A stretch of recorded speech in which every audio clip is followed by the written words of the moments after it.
Hi, everyone. Welcome to those who are just joining. We're going to begin in a few minutes, or maybe now because it is 3. If you just want to introduce yourself in the chat, say your name, maybe where you're from, where you go to school, that would be awesome, just so we know who's here.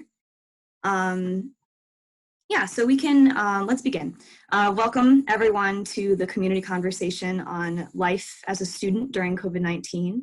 I'm so glad that we can all gather here despite current circumstances, obviously. But we, the 3 interns here at Rattlestick, really wanted to create a space for students during this super just unreal and bizarre time. We want to thank our team at Rattlestick for making this happen. Daniela, Kaz, Yue, Jolene, and Em, thank you so much for your support with this and with everything. So just some general housekeeping things. Just so everyone is aware, this conversation is being recorded and it will be posted to our YouTube and our social media accounts. It's also over on Facebook Live right now. So you're welcome to turn your camera off if you don't want to be seen as part of the recording. And you can change your name if your camera is off as well, if you don't want to be seen as part of the chat. The chat is open, as you can see. If you want to shoot us a message at any time, feel free to utilize this as much as possible. We want everyone to feel heard and to contribute to the conversation. If you wish to do so, that would be wonderful. And finally, if it's not already, please make sure that your microphone is muted to just reduce background noise. If at any time you want to contribute to the conversation, you can send us a message and we can unmute you. And later on, once we get to our Q&A section, you will have the opportunity to unmute yourselves to contribute to the conversation in that way. I also have to say thank you so much to everyone who's here. It really means a lot to all of us to see familiar faces, people I don't know. This is going to be a really special conversation, and as Amanda said, we're just so grateful to Rattlestick for seeing the opportunity and need for a space like this. Yeah, I think maybe we'll give it a few more minutes for people to trickle in. Totally, I agree.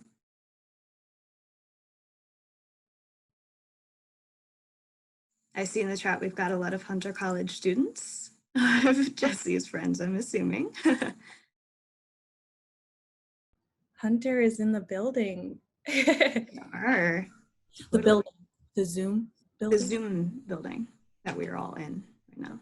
The chat, the space, the room. Yes. Whatever you want to call it.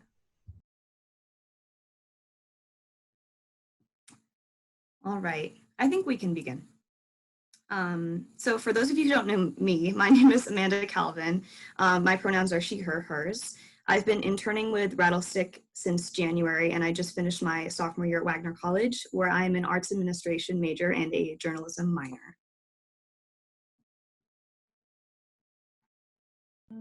I'm Jessie Sabatino. Hi, everyone. I'm a senior at Hunter College. I'm a theater major who's also in the Arts Management and Leader Certificate Program.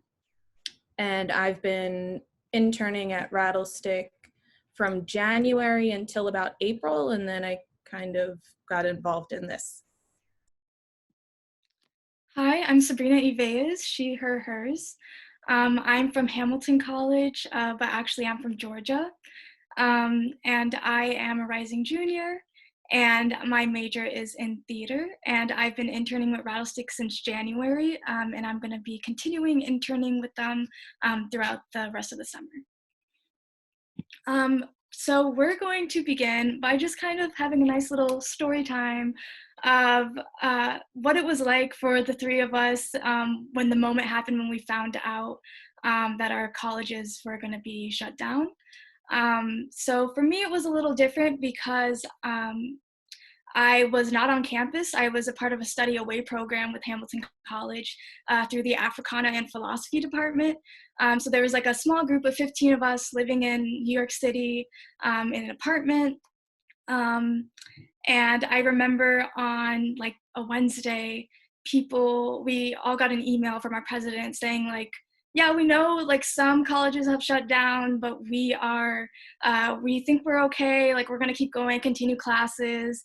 We're almost to spring break, and we'll, after the 2 weeks, we'll like come back everything's fine. And then literally the next morning, we get an email saying, actually, just kidding, there's some other new developments happening. So actually, you know, don't go to class, pack up your things, and just prepare to like not come back for an extra like 4 weeks or so. So we all got that email, but then for us at the program, we were like, oh, well, what's happening with us? Like, because are we supposed to be quarantining like over here? Because a lot of us were going to be staying in New York City for like our like spring break time. And so there wasn't really communication there. So there was a moment in time where we just kind of didn't know what was happening. So we were told to just, you know, carry on with our days, go to our different internships that we had to go to. So, you know, I did that, rode the subway, got to Rattlestick.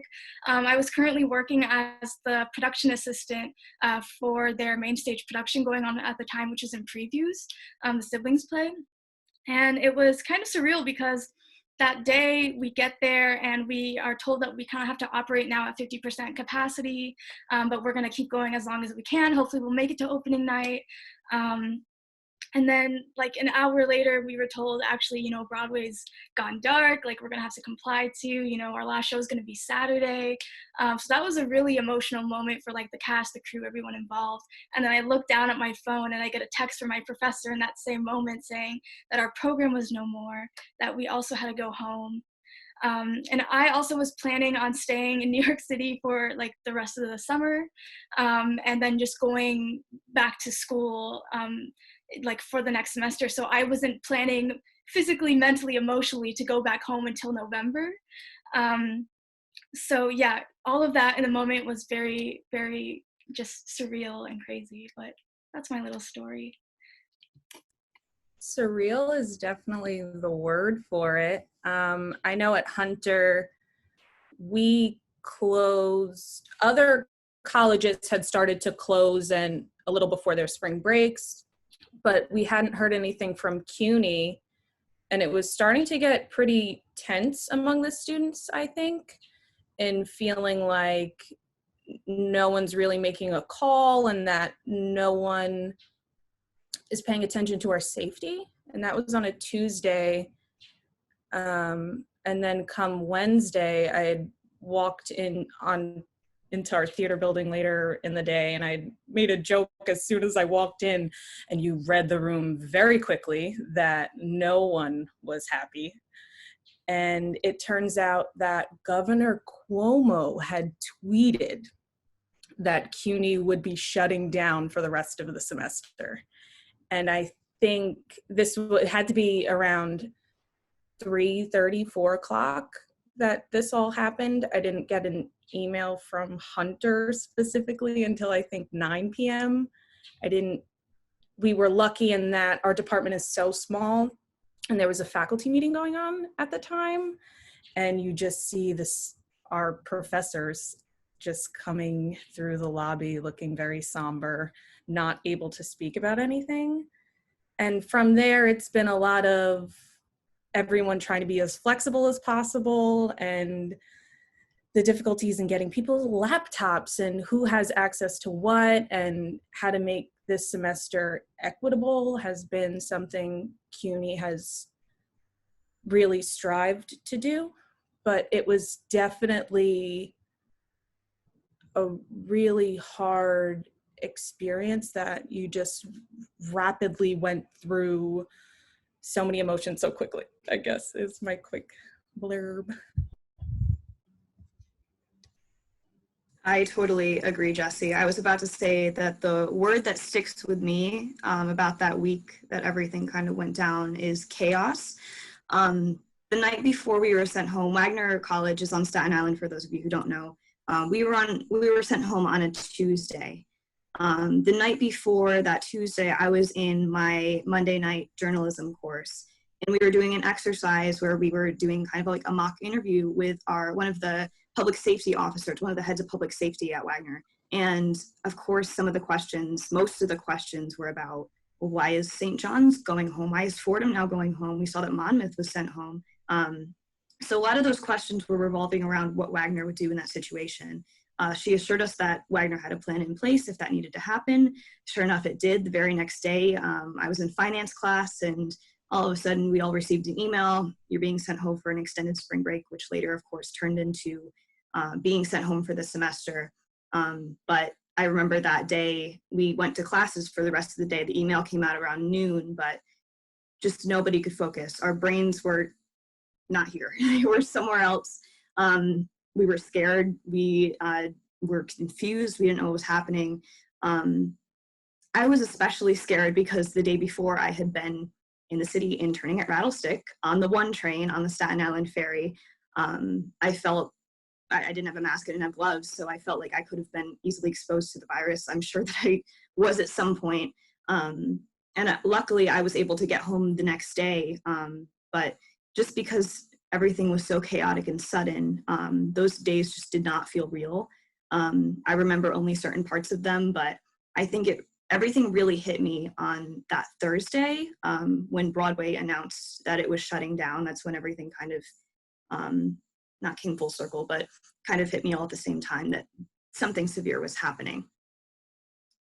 So next, as students from different parts of the country attending different types of institutions, I know that all of us in this Zoom call have very unique experiences with this transition to remote learning that we had to go through. As I said, I feel very lucky that I was able to get home right away. Some of my friends are from across the country. They live in California, they live in Texas, and they suddenly had to book flights home, so they couldn't get home as fast. They had to find the money to do so. The other thing that I feel grateful for is to be on the same time zone as Wagner, which I know has been a big issue for students across the country being in different time zones as their school, as if the school wants to do virtual classes. If they have it at the normal class time of the school, someone might be behind by a few hours or ahead by a few hours, and that makes their day more hectic, and it's not as easy to adapt to that virtual learning. I've also noticed that my habits have changed. I'm sure that everyone can relate to this, especially if you resided on campus prior to this remote learning turnover. I realized that I haven't done homework at home since my senior year of high school, so that has been kind of one of the strangely larger challenges. Just adapting to home life and being in my childhood home and having to do college level work in this home. So I know, Sabrina, your experience has been unique as far as where you live, correct? Yeah, so, I'm from Georgia, so having to go all the way from New York City to Georgia, that first of all, like the plane ride was like kind of crazy going from an international like airport, and there was like no one sitting next to me, no one in front of me, no one behind me, and then flying into another international airport. And then yeah, being in Georgia right now, they're opening things up right now. So it's really weird to like be getting emails from like the Atlanta Zoo saying that they're going to be opening up this weekend, or like Kohl's and things like that. So just really trying to make sure that like me and my family were doing our part and just kind of still like staying inside, even though, we're having this very premature opening that can lead to different things happening. But yeah, also what you were saying with like the time zones and stuff, like our group also had like international students, and those are just like insane time zones. And so like there was a friend from Japan, and so we were having our final presentations, and she like, it was early in the morning for us, like, 9 a.m. But for her, it was like 1 a.m. or like some like late time. So like she was able to present and then like go to sleep. But yeah, I definitely agree with these have been different challenges. I know in one of my classes that met from 6 to 9 p.m., one of these students was an international student, and she went back to France, which meant that our class was meeting in the middle of the night for her. And I can't even imagine that. Has anybody on this call experienced time zone issues? I think maybe dealing with the hardship of whether to go back to wherever home is or stay in the apartments that you have in New York. Post in the chat if you'd like. Yeah, because I know I'm a commuter, so my experience has been a little different, and it's just been hard to see what it's been like for my friends, and I can't imagine it, actually. I really can't. I see Jeffrey has posted in the chat that it's all been a shock to him, which I think is really such a succinct way to put it, that this has been such a jarring experience.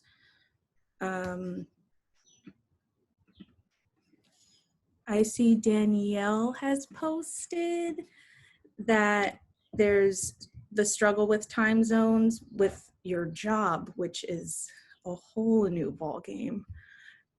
And tutoring students, I can't believe it. Oh, Yelena, you're an international student. Yelena was one of the interns at Rattlestick when I first started. And she's stuck on campus and couldn't go home. Yelena, would you like me to, can I unmute you? Would you like to speak on your experience? Hi, everyone. I'm Yelena. I interned in Rattlestick this winter. It was fun. Actually, kind of ironic. I kind of escaped the big wave while I was in New York. I'm currently in Vermont in a very secluded little forest is where our campus is. But yeah, I'm an international student. I'm from Bosnia and Herzegovina, and we closed down around 2 weeks or 3 weeks after classes started. I don't know, around the same time that everybody else did, but it was a big shock for everybody. We are a very small campus, so we sort of have this mentality of, oh, we're shielded, we're going to be fine. We're in a forest, nobody visits us, we're on a hill. But I mean, for the sake of everybody's well-being, we did shut down, and we have a huge community of international students, actually.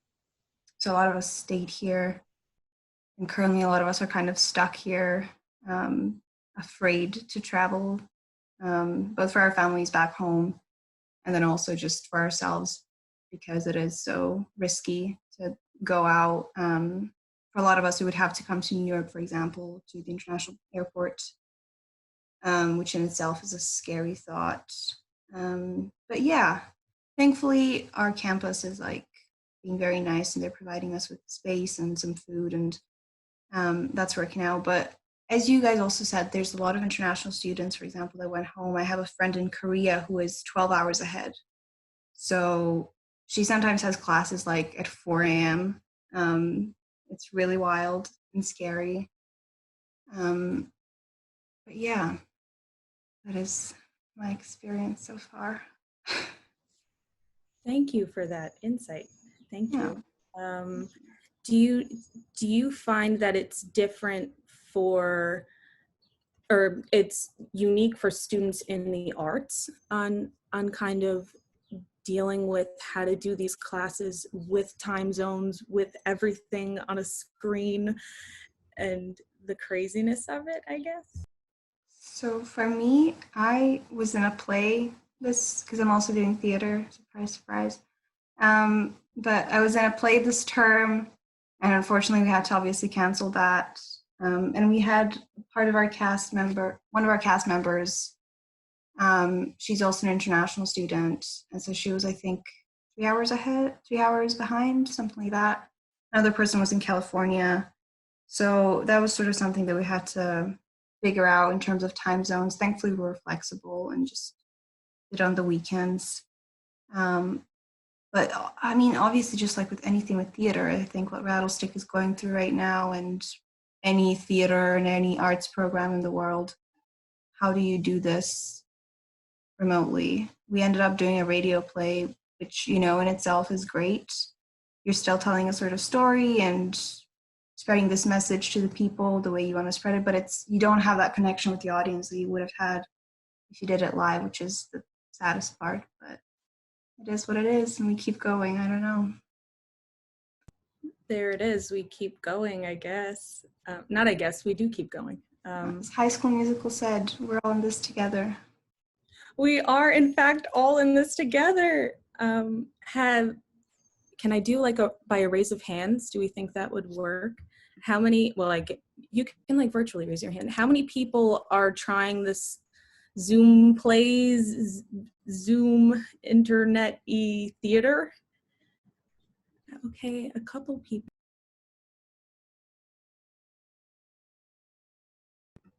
does anyone want to speak on it? Amanda, I didn't know that. I only know the people that I know. You can post in the chat, I guess, about your experiences. I know for me, it's been really hard. Yes, Danielle, of course, I will unmute you. Just need to find you. Here we go. Okay. Hi.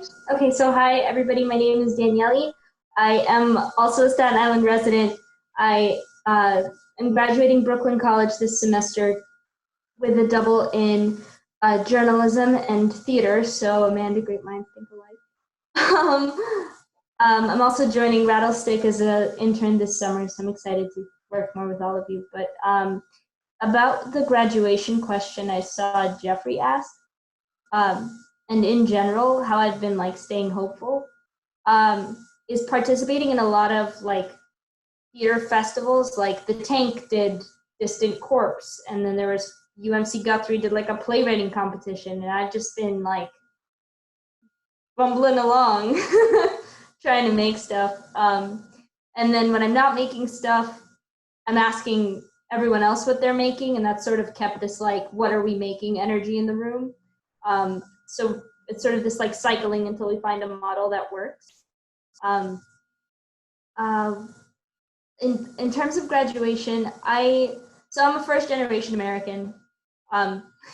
So it doesn't just suck, it hurts not to have the graduation, because it's just something that would have been very big to my family, even if I wasn't crazy about it. And I didn't know I wanted it until I didn't have it. But they're doing a virtual graduation now. I think my department specifically, like the theater department, is trying to make it special and go beyond this like virtual PowerPoint, we're calling out your names thing. They did try to like talk everyone into buying graduation gear, which like some people did out of just, memories, but a lot of people are doing the cap, the tassel, the Zoom University hoodie. I'm that vibe.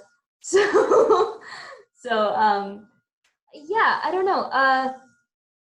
It's better than nothing. It's obviously not the same, but I don't think that will at all negate the feeling of the diploma. And it's, yeah, that's I think all I can say about that. The graduation thing is yet to be decided, right? Like it's technically online, and then they're gonna try to find a way to compensate, assuming they can even afford to next year.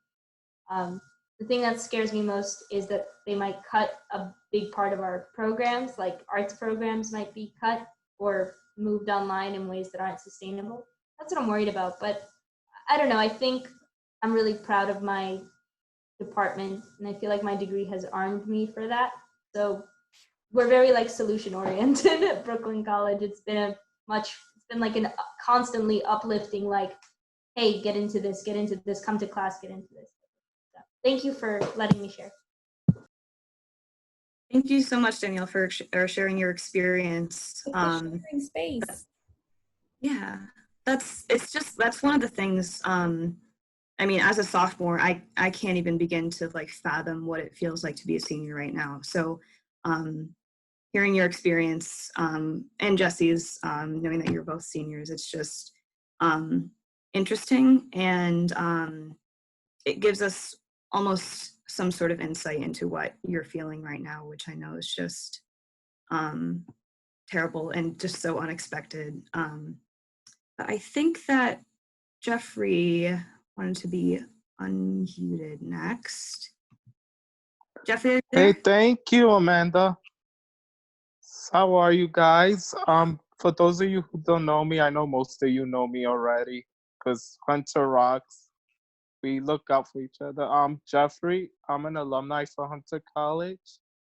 I'm a double major in theater and media studies. I also took journalism when I was in LaGuardia. Similar to, I think, Amanda. So some experience when I first got online was trying to find out how to keep going because, you know, because theater is such an in-person experience, and it was just like such a shock that I actually got kind of depressed when everything was happening, because it was like seeing everything get taken away in just like in a matter of days. And then I did like all these Zoom workshops as soon as they became available, like in like April. So it really took some time for like the theater companies to catch up and bring contact and workshops.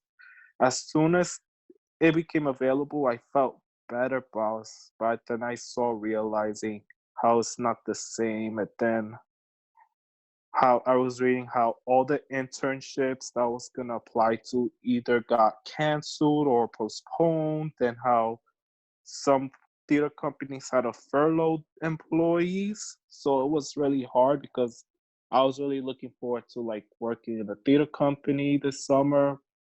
So yeah, that was the hardest part. It's just like accepting that, you know, it's gonna, even though theater is gonna come back, and despite what people think, the arts are essential, just not essential that we have to go risk our lives and kill ourselves over in a pandemic. But yes, I'm really hope I am more accepting of the fact that it's gonna be a time, but when the time comes when we can go back, it's gonna be the best like experience ever. I agree. I think that as art students, as most of us are, we're impacted a little bit differently by all of this for sure. Especially, I mean, like within the theater community, I know that we kind of use Broadway's closure as like a kind of like a timestamp. And seeing that pushed and pushed further into the future is certainly not what we want to see. Obviously, to keep people safe, we want to see it, but seeing it pushed further and further into the future, it just is not exciting for us. So I think that as I was reading some people's responses, I did see that what's bringing people joy right now, a lot of the responses were having to do with the arts and playing music, or I'm painting, or I'm watching movies, I'm watching TV shows. And I think that that's really interesting just to look at as well. Obviously, we are all art students, but the fact that the arts are what are bringing people joy right now during this time just shows how essential they really are.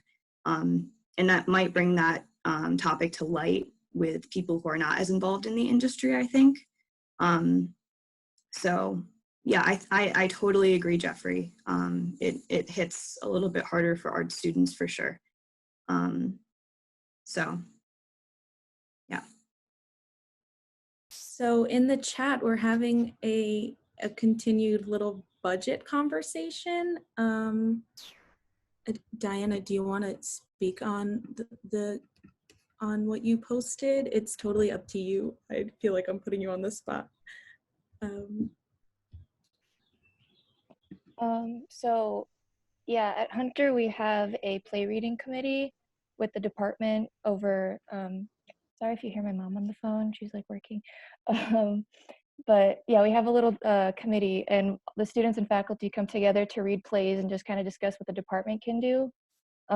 Because we have department shows, and then we have like club shows, and then there's students' personal projects and things like that.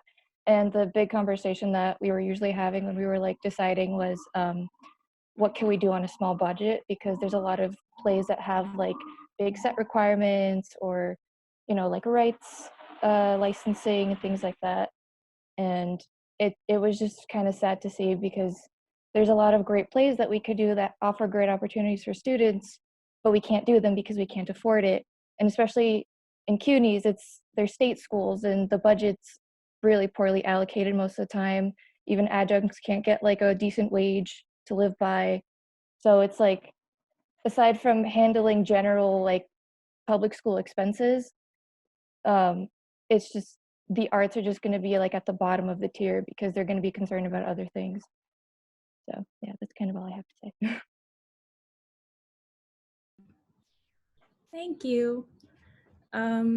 There's, I know I deal with it because I'm graduating in the fall, and there's dealing with what's right in front of my face in the next 24 hours and this deadline that I have for my courses right now, and then what is next semester going to look like and theater, and then a bigger future that is so incredibly unknown and fragile, and there's so much anxiety that comes with that, like way more than usual. And I guess trying to, I guess, fold that anxiety into some type of excitement or something positive, anything positive. If there's anyone that would, let me check the chat. There was also a conversation about synchronized classes versus async, which I think has been the great debate of these last few months, I think. If anyone would like to chime in about that. I personally have been like 50-50, and it's been a struggle on my async classes because oh, Claudia, synchronized are your classes that meet during your scheduled hours. So if I have a class on Tuesday from 10 to 1, I am on Zoom on Tuesday from 10 to 1, no matter what else is going on in my life. Whereas asynchronized classes, it's a recorded lecture that you, on your own time, on a schedule that works for you, might be best.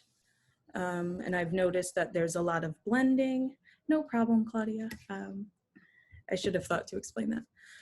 But the synchronized courses are hard because of time zones like we spoke about. Has anyone found a professor who is doing uniquely well with this? Because I don't want to be a downer. Oh, you're raising your hand. I'm going to unmute you. One professor, so I'm in this audition techniques class, and theater has been one of the hardest classes to adapt. And this particular professor, her name is Christina Duarte. She's a magician. She's turned this like Zoom class into a physical self-tape class almost, which has been amazing and incredible because, I mean, I'm an actor first, or an actor predominantly.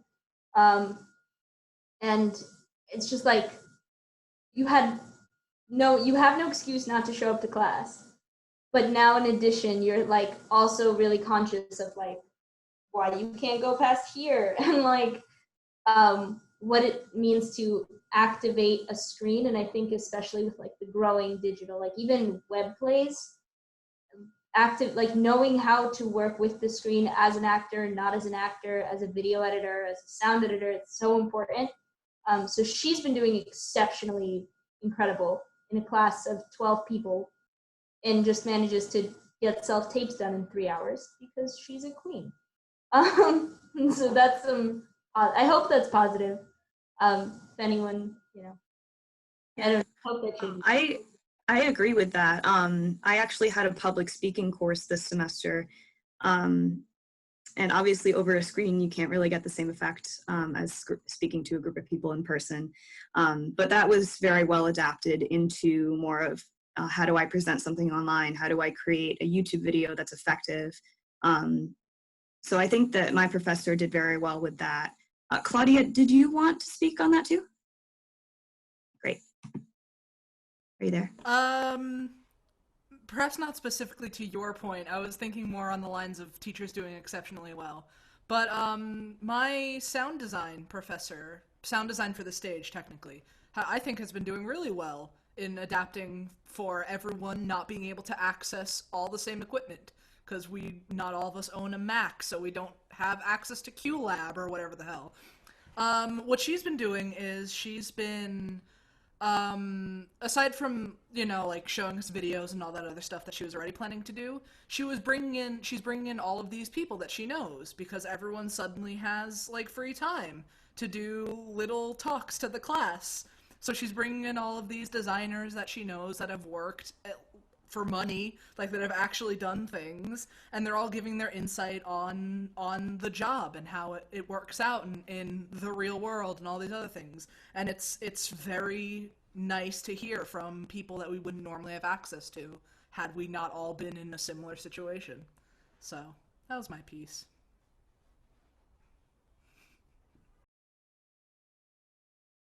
Definitely. I've had some experiences like that too, and it's almost like we know that things are going to change in the industry and how we learn and how the theater industry adapts. So maybe some of like these classes that we're taking are almost like blessings in disguise. They're kind of opening opportunities that we maybe wouldn't have had originally. Obviously, it's not where we want to be. We want to be on campus learning, but some of the online opportunities are bringing to light some things that we might not have gotten the experience to do or seen otherwise. So yeah. So I think that we can maybe open the conversation up. If people want to unmute themselves, Kaz, can we switch so people can unmute if they'd like? Great, thank you.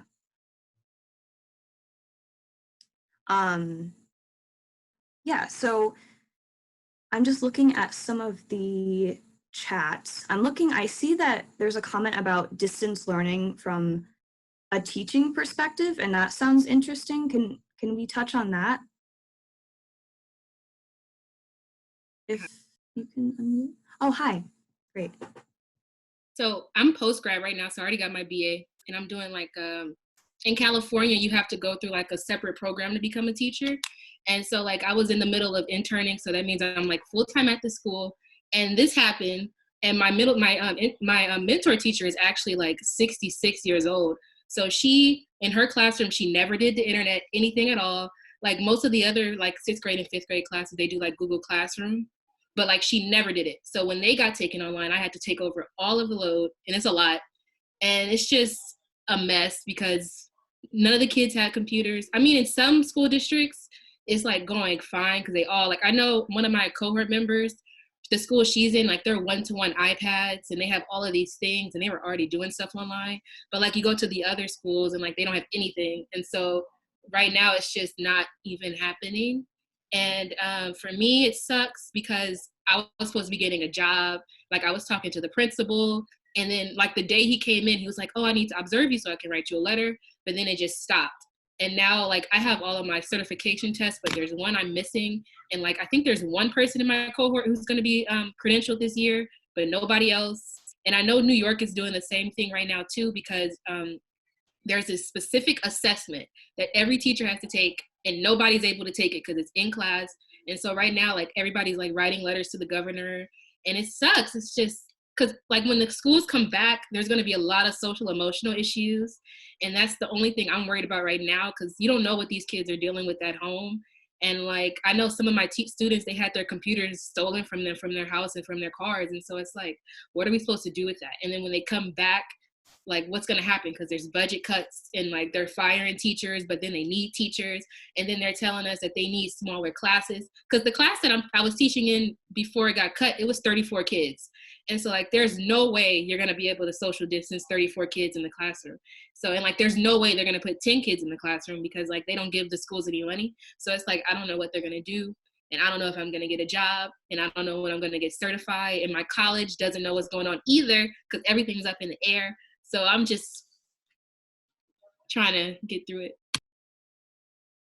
Totally. Yeah. Thank you for sharing your experience. I think that's a really interesting perspective also, coming from a teacher, and just like looking forward how schooling is going to work.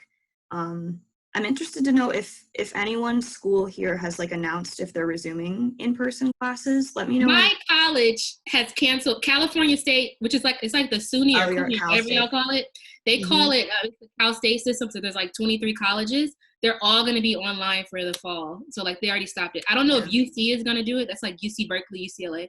I don't know what they're going to do, but Cal State is like done. Sure. Yeah, I did hear about that one. Jessie, sorry, were you going to say something? Oh no, I'm just saying hard thinking about what we were planning on doing during the summer and what we were planning for the rest of our time in college. And a lot of us are going into the professional world and not knowing what we're walking into is. Yeah, especially when you keep hearing like, okay, there's going to be this second Great Depression, like nobody's going to get a job, like what's going to happen with that? It's like, okay, like I was trying to get health insurance for next year. I'm about to turn 26. What am I supposed to do? You know? My concern is definitely like with graduating seniors, or in general for college students, I think one of the biggest problems was not being counted in the stimulus package. Like not one college student that I knew was eligible, even the ones that were clearly dependent on their parents, because the IRS just, I guess, forgot to count everyone between the ages of 18 and 22 that went to a four-year university, which I think is really interesting for America. But like, I'm worried now about like debt as a college student, and also people that were pursuing a master's, like what's that look like? Because now your master's degree isn't prepared necessarily to like address your questions about this. Yeah, exactly. I heard about the handing checks to people that were dead. But like, here's what gives me hope is a lot of the loans that are available, I'm hearing, are like, they're sort of, I mean, they're being taken from one place to another, so that's terrible. Like, people will lose out regardless of where you look. But there is this like sharing thing happening between businesses and like institutions, which like might be a whole problem, might not be though. Like there's schools that are, they've continued in their Zoom stuff to like product place certain companies, and then they make money that way, but also pay that way. So I wonder if that's the future. That's like a thing I heard. I think the worst part for me is everything being up in the air. You don't really know what's going to happen next because it's never happened before. So it's like you don't know where to really go. It's like one day I'm like, okay, I'm going to do this. And then you hear something on the news and you're like, okay, I can't do that. So I'm going to start doing this. But it's like you don't really know what's going to happen.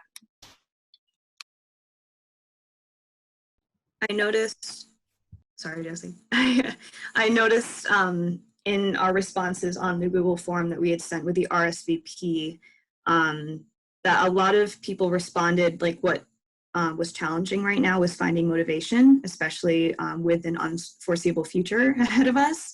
I'm interested to know what everyone is, I guess, seeing in the future as far as the theater and our industry and the arts in general, what people think that may look like, if it might have more technological aspects, how we might be able to gather, but also where are you finding motivation in your day-to-day life currently, whether that's in your work or just doing daily stuff. I'm interested to know, but I'm really interested as to what the theater industry will kind of turn into. I personally see a lot of online workshops, presentations of shows, especially in like the early development of shows. I see that happening quite a bit right now, and I definitely think that that could be utilized in the future, but I'm interested to see if anyone else has any opinions or ideas on that. Feel free to unmute yourself. So I've been doing a lot of Zoom workshops for the past month and a half. So basically, right now, everything is up in the air in terms of what the theater is going to look like. We're all trying to adapt to like the new online reality. We just still not sure how it's going to look yet. I mean, we're having like online readings on plays and stuff, like virtual workshops. As right now, as far as the theatrical side, I'm an actor, so I know most auditions are gonna be self-tape. A lot of voiceover work is gonna be in, and like, you know, it's probably gonna be more of like digital media such as TikTok, all these other ones that are still having to be made. That's what I'm hearing. Cause and then also everybody's probably gonna be if when you go to things like whether it's a film set or a theatrical set, everyone's gonna have like new FDA guidelines of of how to keep everything sanitized. So that's gonna change. And what a lot of theaters are doing is that they're gonna have staggered seating, and they're only gonna be at like say 20-25% capacity when they first come back. That's what I'm hearing in the industry right now. Yeah, exactly. And it's hard to see what a theater setting might look like, especially with these new guidelines in place. I noticed also that someone had responded what the theater industry might look like as far as jobs. Are jobs going to be available once everything starts to calm down? Are they going to be scarce? How can we find our footing? I'm seeing in the chat, should we talk about whether TikTok is the next theater thing? I mean, like, maybe. It kind of is right now. I feel like a lot of us are turning to TikTok. I certainly am, for a lot of theater related things, the theater side of TikTok. I see Kaz is commenting, speaking of TikTok, have you seen any interesting channel offering innovative theatrical experiences? Has anyone engaged with that kind of thing? No. Hi there. Oh, hi. Hi, my name is Michael, he, him, his. I'm a MFA student in projections in scenic at Wagner College. And I think just one that's on my radar right now is the St. Anne's Warehouse is, I don't know, a couple seasons ago, there was a production of The Encounter on Broadway, and it was a binaural, when it was a live production, it was a binaural audio experience, but also with a great live performance and some projections and some different elements.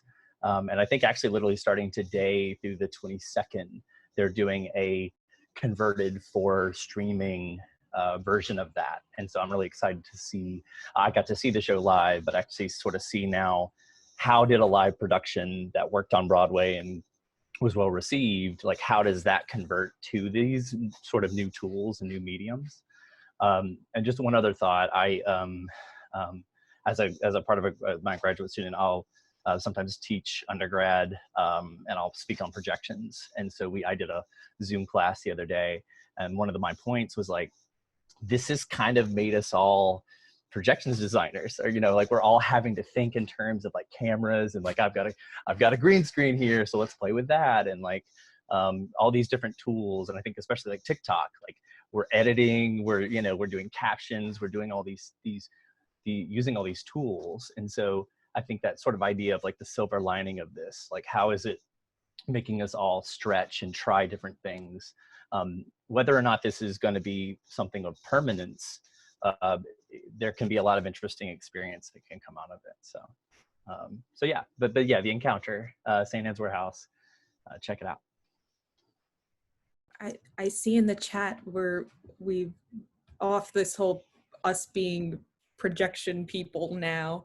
We're talking about virtual reality. If anyone wants to unmute themselves to talk about it, but I just have to say that one of the professors last semester at Hunter is, Taryn's laughing because she knows, he pursues theater through virtual reality and explores virtual reality morality.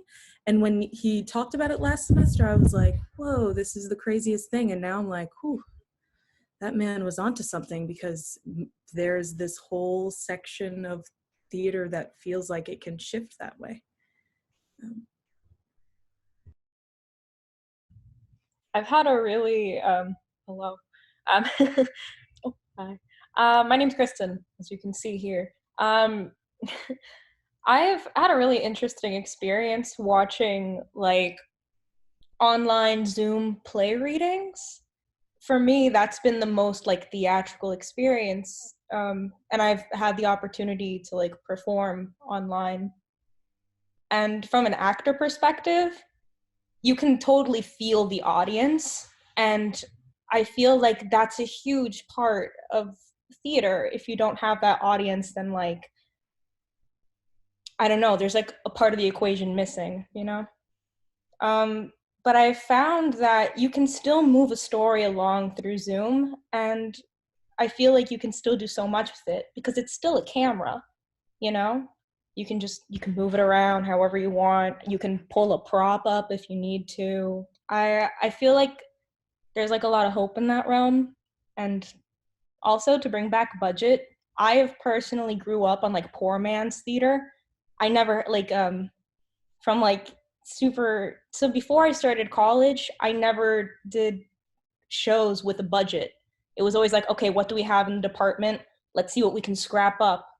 And sometimes it came out a lot better than like other shows I would see with like huge budgets. So just a positive note, having a low budget doesn't mean you can't make good theater. And thank you for those snaps. Yeah, that was my piece. There's power in constraints, especially finances.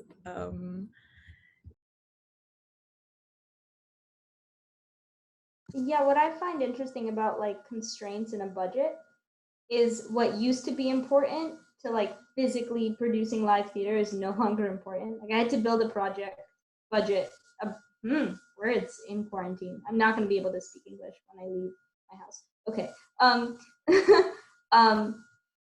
We had to build a budget for like a dream project, like a dream performance, artistic, creative project in quarantine.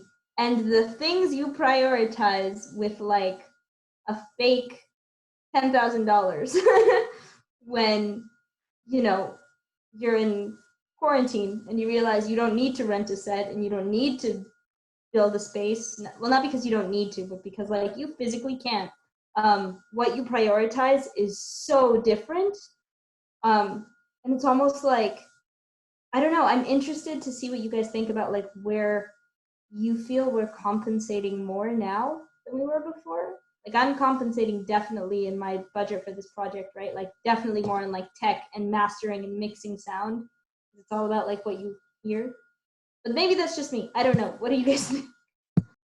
No, yeah, going off of that again, I think although obviously this is not like a favorable experience for anyone in theater, it's certainly opening our eyes to different aspects of the theater, and we're allowing ourselves to learn more, and also Danielle, as you said, maybe prioritize things more, give them some more importance in future productions, whether those are virtual or in person.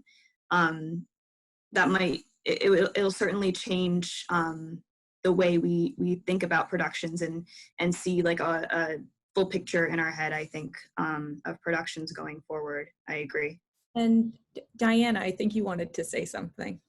Yeah, I don't know if this might like steer away from the topic, but I just know personally for me, like I'm not an actor. I'm primarily interested in design, like set design and directing. And the thing that I struggle with, at least with like Zoom theater or online theater, is just I don't get the opportunity to design. And so instead of like actually physically making a set and everything, my projects have just been like I like after the semester's over and I'm done with all my work, obviously, I'm gonna like start learning all these programs just like on my own because they're being offered for free, and just making my dream projects like on the computer, but I'll never be able to actually make a reality with them. And I know like even in directing, I mean, of course, if you direct like a Zoom play, you know, tell the actors maybe like a way you guide them through the play. But for me, at least, like I'm a very visual person, and like the visual aspect of theater is where I find a lot of meaning, because that's partially of where I tell the story. So like even in like my set design, I add themes to the set. So it's just, I mean, the most I can do at this point is just like design Zoom backgrounds with graphic design. So yeah. And I think Danny wanted to say something too. Yeah. Hey guys, I'm Danny.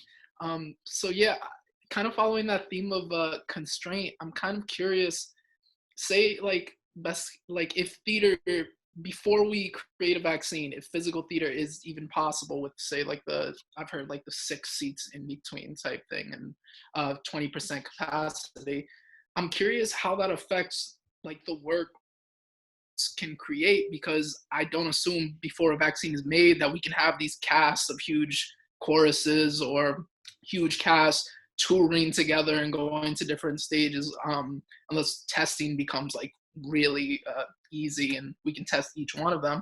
So I wonder if that restrains us to creating work where it has to be one-man shows or 3 people shows where it can be easily tested while they're on the road or in between each performance.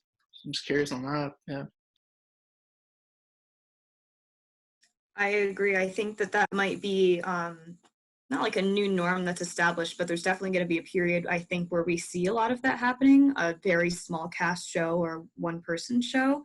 I believe a theater company near me over in Massachusetts is doing something like that to still produce programming throughout the summer. They're doing a lot of like one-person type shows.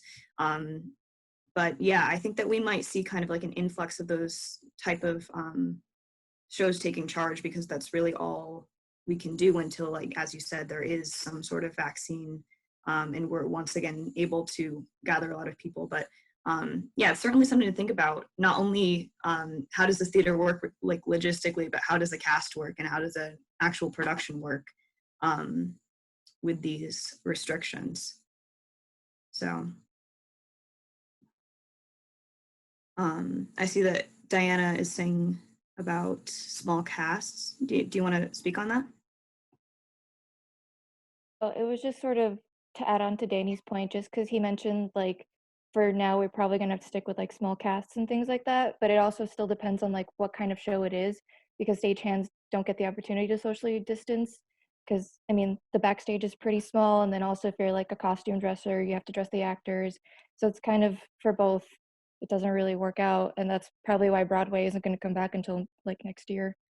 So I just looked at the time and it's 3:57 and we end up if anyone has any final thoughts, unmute yourself or post in the chat.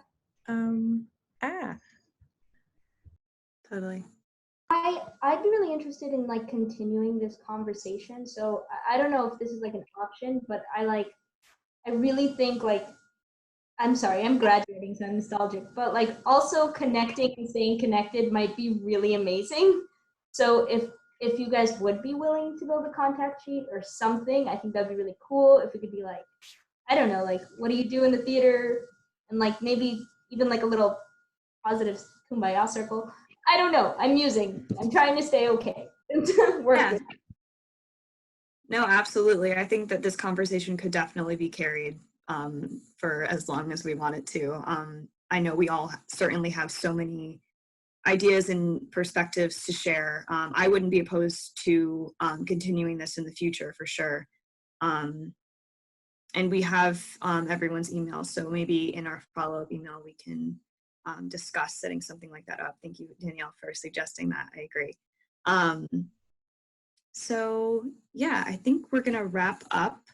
I just want to remind everyone that our lovely managing director, UA, has given us her email in the comments. If anyone is looking for an internship, please reach out to UA with your resume, any questions. Rattlestick is a lovely place to intern. I'm sure my other interns can speak on that. But yeah, thank you guys so much for being here. I'm gonna drop UA's email in the comments, or maybe UA, you can do that also, just so you guys can have it to reference. But yeah, thank you guys so much for being here. Jessie and Sabrina, do you wanna touch on anything before we go?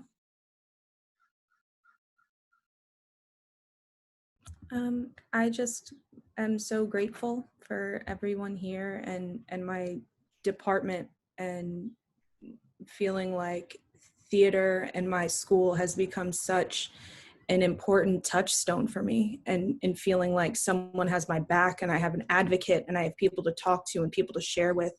and it has meant so much throughout this whole experience. As difficult and excruciating and frustrating and anxiety inducing college has been this semester, it has only been possible because of where the communities that I'm so incredibly grateful to be a part of. I'm gonna start crying. And I just wanted to say thank you all. This semester I've been not taking theater classes, and that's kind of crazy for me to say because I love theater so much and I'm a theater major. And so my theater was, Rattlestick, doing my internship. So listening to what you all have had to say about your experiences and getting kind of a picture of what it'll look like for me, next semester. And like I'm already working with my director because we're gonna have to be flexible with our main stage regardless of what happens for our school year. And just, thankful that there is a community of theater loving people who want to come together to talk about what's happening with the arts during this time. So thank you guys so much. I really appreciate you. We'll have conversations on how to continue this because this has been so amazing. Totally. Thank you all for coming. It's 4:01. Thank you all. We stole a minute. Be well and take care of yourselves, whatever and however that looks like. And reach out to me or anyone that you have in your life, if you please, genuinely. Yeah. Thank you guys. Have a great weekend and summer if we don't see you. We'll try to get the other conversation in the works.